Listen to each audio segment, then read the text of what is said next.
Sa nakapangunang nga balita, presyo sang itlog. Posible nga magsaka pa samtang naghilapit ang Disyembre. Tiyempo nag-aapekto sa produksyon suno sa pila ka egg producers. Si John Sala nakatutok live sa barangay Baldosa, La Paz, Iloilo City. John.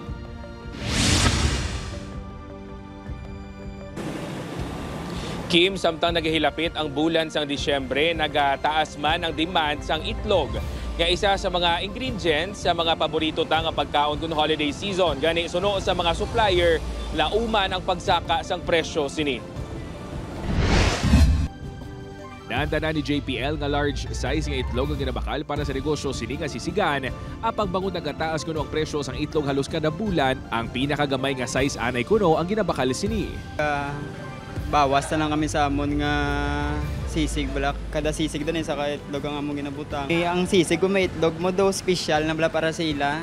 Suno sa mga staff sang ining wholesaler sang itlog diri sa Iloilo Terminal Market, nagsaka ang presyo sang itlog sa mga tinalikdan nga sinimana. 192 pesos ang per tray sang 20 pieces ang jumbo nga itlog. Sa XL naman 282 pesos ang isa ka tray nga may 30 pieces. 261 pesos naman ang large. 255 pesos ang medium. 240 pesos ang small kag 219 pesos naman ang piwi. Mas magasaka pa kuno ini samtang naghihilapit ang Christmas season kung sa diin nagataas naman ang demand sang itlog. Kada December sir, demand gid man ang itlog mo ti asahan tagid na yang gasaka man ang presyo sir, tapos isa ginakulang man ang mag-December ang itlog. Suno sa tag-iya sang egg-laying poultry farm sa Oton, Iloilo. Naanda na nga basta naghihilapit ang Disyembre nagasaka ang presyo sang itlog. Bangod apektado man sang sige-sige nga inula ng produksyon sang itlog. Idugang pa ang malamig nga tiyempo.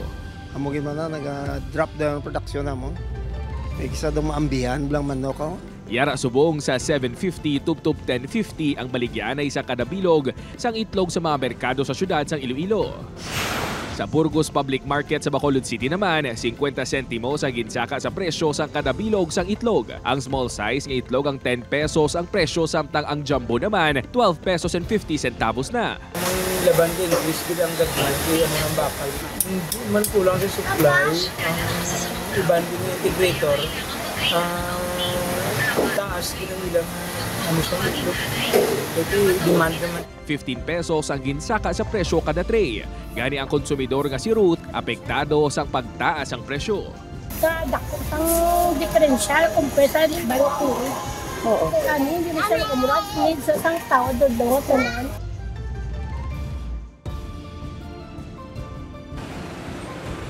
Kim, suno sa pila ka mga suppliers ang itlog, bastante sa karon ang supply sang itlog sa mga merkado diri sa syudad sang Iloilo.